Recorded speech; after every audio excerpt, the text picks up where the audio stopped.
Signatures have been used since time immemorial to establish identity and authenticate a message.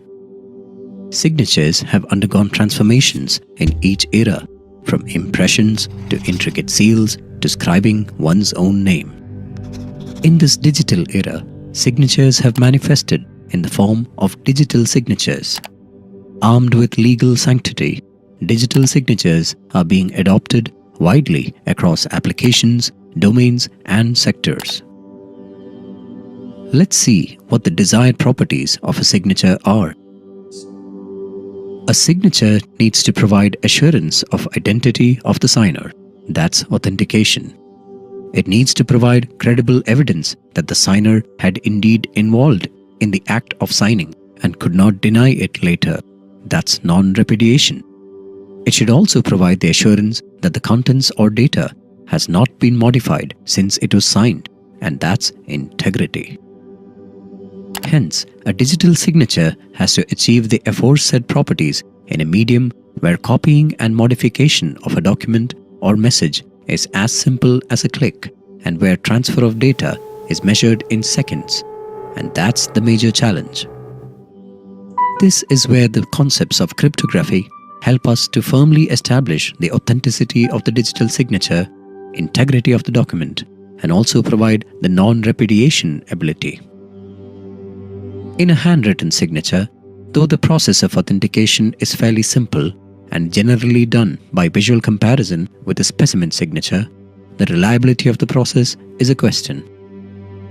However, digital signatures provide a foolproof mechanism to authenticate a signature, and that can be done by anybody without the need for any previous or specimen signature. There are two cryptographic concepts used in the process of digital signing. One, cryptographic hash functions that produce a fingerprint, also known as message digest, of the input message or document, every time producing the same fingerprint for the same message. Any change to the input message will produce a very different fingerprint.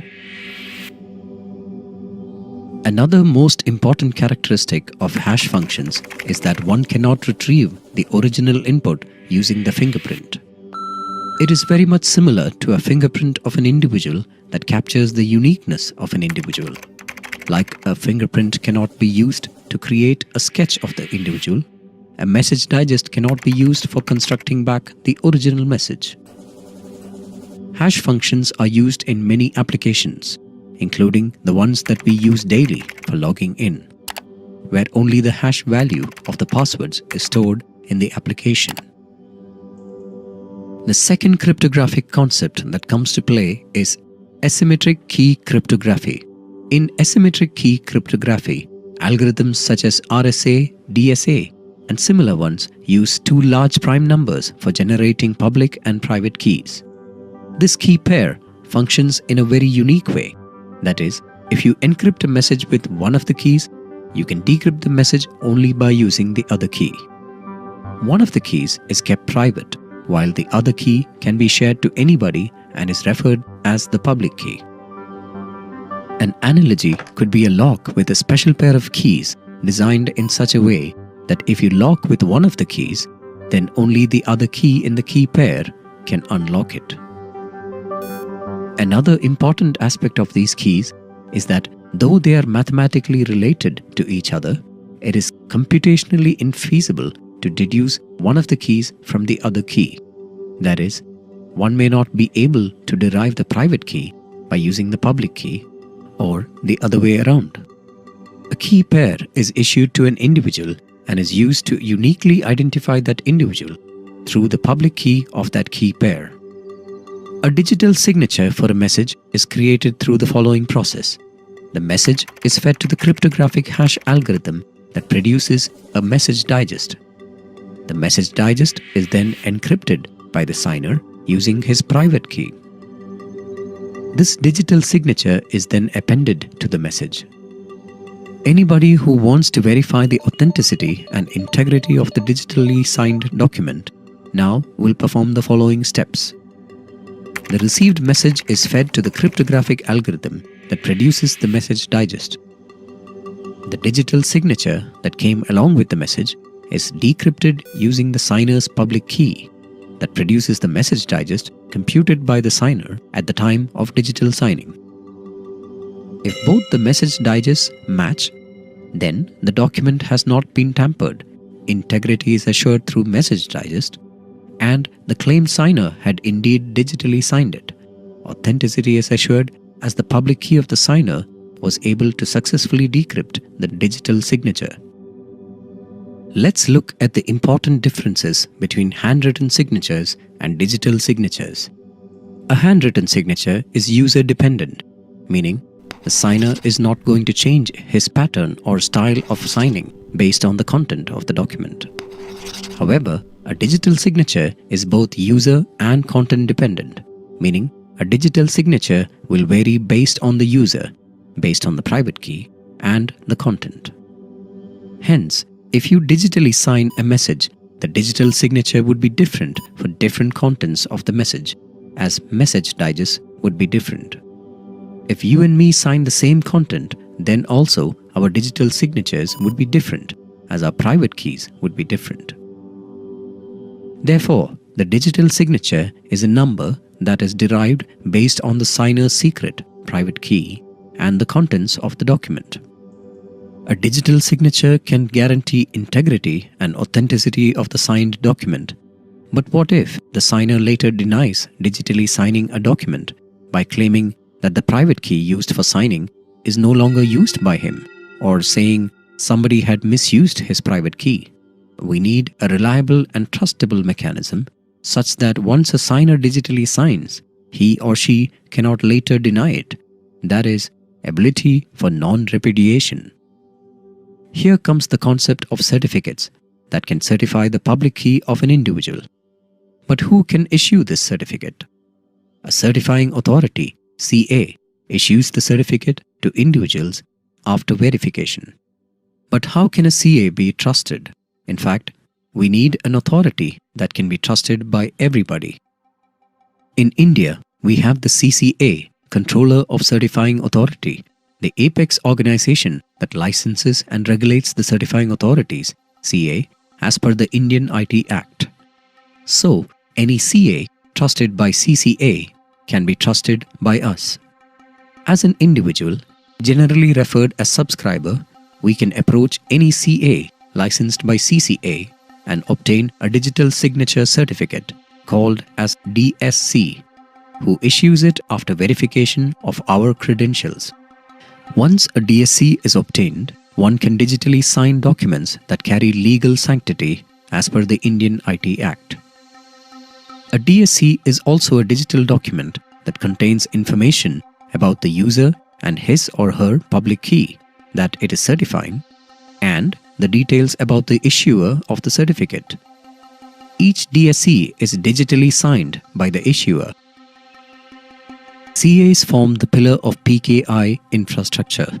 They verify, issue, and revoke various types and classes of certificates to individuals and organizations for various purposes, including digital signing, encryption, etc. While types define the purpose for which a certificate is issued for, classes define the level of assurance for the relying party. In India, Class 2 and Class 3 certificates are demanded in all applications, with Class 3 providing the highest level of assurance, as it is issued after verifying the credentials of the user as well as the organization that he or she belongs to. How to get a DSC? Apply online to any of the CAs of your choice. Fill the form and submit the required proof. Make the payment. Upon successful verification, a crypto token will be issued to you. The private key is protected inside the crypto token with a PIN. Use the crypto tokens to generate a pair of keys and send the public key to the CA for getting a digital signature certificate. The CA then issues the DSC, after which your digital signature gains legal sanctity. Now, you would have understood that digital signatures and digital signature certificates can provide you authenticity, integrity, and non-repudiation.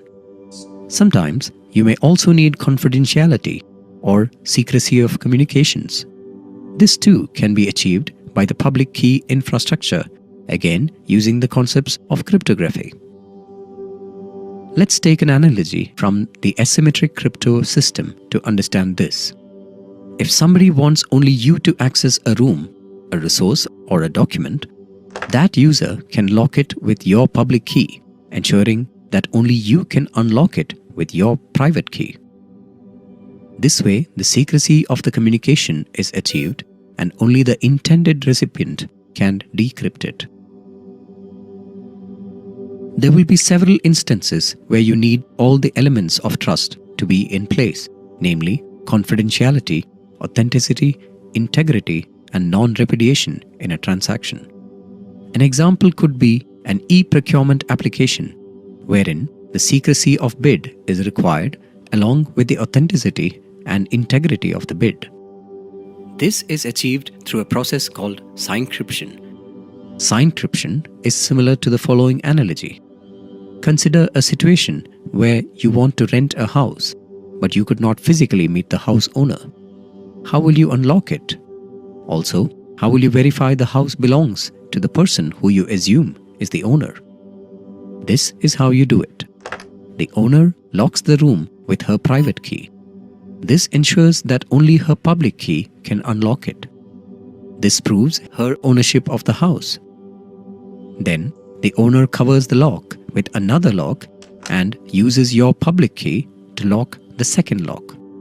This ensures that only you can unlock it.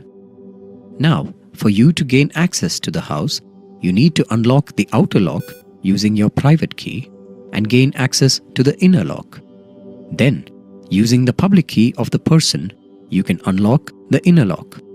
This verifies that no one has tampered with the inner lock. In practice, a bidder prepares the bid and digitally signs them. Next, he encrypts the digitally signed bid using the public key of the tenderer and submits it. This combined process of digital signing and encryption ensures all the elements of trust, namely secrecy or confidentiality, authenticity, integrity, and non-repudiation.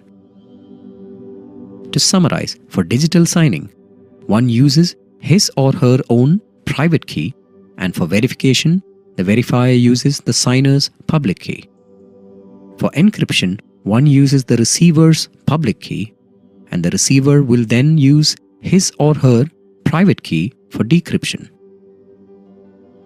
Digital signatures and public key infrastructure has widespread applications in various sectors and can be used in all applications and services wherever a signature is required. Few notable applications of digital signatures are e-tax filing, e-passport, e-governance, e-procurement, etc.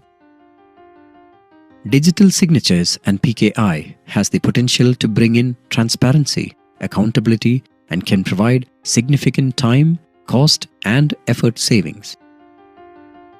PKI is an ecosystem comprising of algorithms drawn from cryptography, implemented using standards and guidelines, governed by policies and laws, and enabled through applications spanning several domains.